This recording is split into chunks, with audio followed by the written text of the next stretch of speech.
Subscribe to my channel. Hey there! Ever been mesmerized watching someone solve a Rubik's Cube like it's a piece of cake?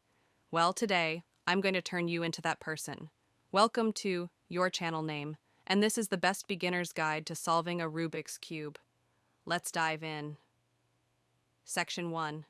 The Basics. First things first, let's understand the cube itself. We've got 6 faces, each a different color. Each face has a centerpiece. It never moves. These are the color anchors.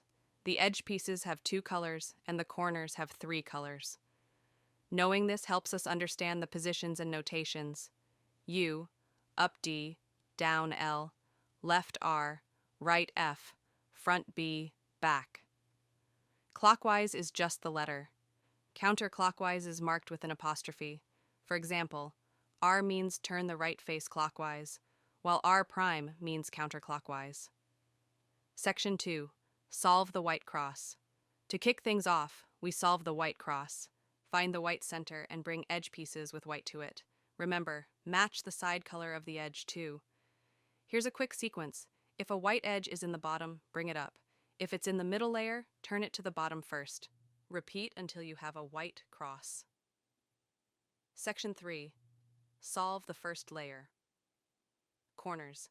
Now let's fill in the white corners. Find a corner piece with white in the bottom layer.